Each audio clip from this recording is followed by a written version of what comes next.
Welcome back, America. I'm Hugh Hewitt. Every now and then a story crosses my field of vision that I just want to stop and say, huh? And this is one of them. In November of 1981, a young man, Michael Jeffries, was abducted by four really rotten, terrible people, including Anthony Fiorella. He was walked up a mountainside. He was stabbed 65 times. Eventually, his throat was cut. He was murdered. And Fiorella pled guilty for life in prison without the possibility of parole in exchange for not having to face the death penalty, because it was cold-blooded, premeditated murder. He's gone through a half dozen parole hearings where he's trying to get out of jail 40-plus years later, and his brother joins me now, Tim Jeffries. Hello, Tim. I'm so sorry for your loss 40 years ago, but I'm glad to have you on. Welcome to the Hugh Hewitt Show. Abundant blessings to you, Hugh. Thank you so much for the opportunity to give voice to this unfolding injustice. Would you tell us where the parole board meeting is and when it's being held and what the situation looks like? There was the 11th parole hearing on July 15th, and two members of the parole board recommended parole for the remorseless murderer. And we remain in an absolute state of shock as a result. But as a result of their recommendation, it now goes before the full parole board of the state of Colorado on August 15th. It's a 9-member board.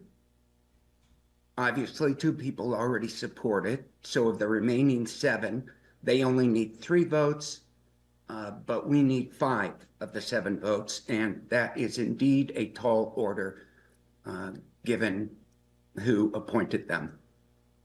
Now, Tim, this was a cold-blooded execution of your brother. He was stabbed 65 times, and then, as I said, he wasn't dead, and Anthony Fiorella then cut his throat to assure that he would be dead.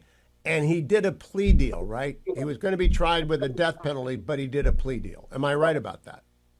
That's correct. As you know, murderers, rapists, the felonious tend to be cowards of the worst sort, preying on the innocent. And that is indeed what they did on my big brother.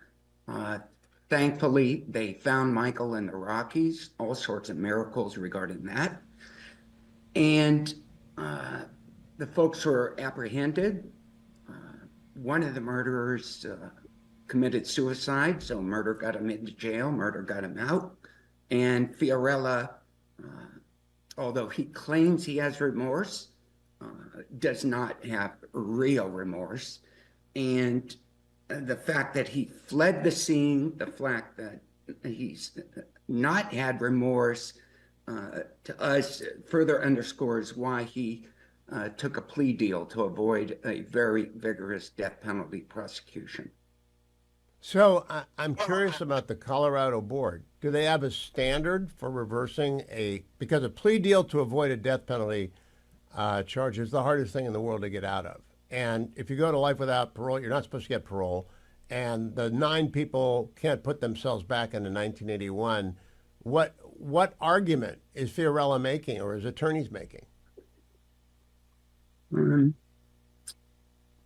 Well, first I'll point out to your listeners and viewers that every 30 minutes in America, someone is murdered.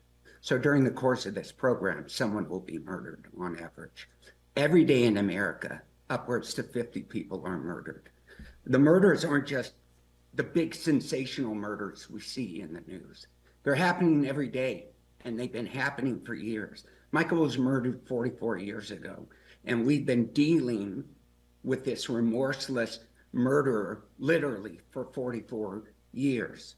Now, with the recommendation that he be paroled, which remains absolutely shocking, if not an absolute insult to Lady Justice, who not only has the balancers, but has a sword. There are 11 criteria that the Colorado Parole Board must review in assessing whether or not he's worthy for parole. And the best we can tell, and we're pretty honest, faithful folks, he doesn't meet 7 of them.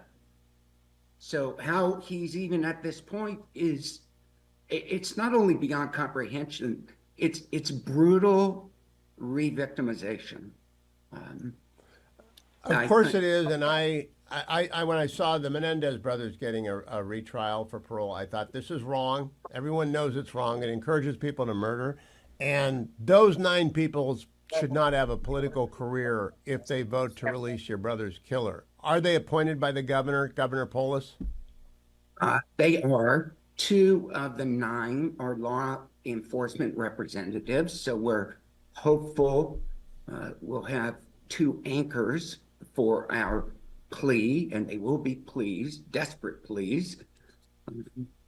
But the bulk have been appointed by Governor Polis, and I think it's fair to say that Colorado is a much different state than it was last century. Well, he wants to be president, and he's not going to be president if his parole board lets murderers out of jail after they do plea deals to avoid the death penalty. Tim, is there any place that the public can go to register their opinion on this? Is there a website? Is there a parole board inbox or anything like that? Yes. First, we have a Facebook page, Deny Parole for Anthony Fiorella. And there's a tab that people can press, and it automatically sends a letter. There is a website with the Department of Corrections, and it'd probably be best if perhaps I could provide that to you, and you can post Please. it, because it's a bit laborious. Go ahead. I will definitely get that to you. Okay, you get that to me. In the meantime, you get that to me. I'll post it on X. And in the meantime, I want people to go to Deny Parole for Murderer Anthony Fiorella on Facebook. Deny Parole That's for correct. Anthony for Murderer Anthony Fiorella. Tim, thank you for taking time with me today. Yep. And thank you so much. And yes. a prison chaplain told us long ago, most convicts find Jesus in prison, but most of them leave Jesus in prison. Fiorella has earned several religious degrees, but he still remains of a hardened heart, up to including he's hell-bent on re-victimizing this family. And as you know, I can't believe they're putting you through this. I really can't. For full shows, live and on demand, it's Salem News Channel.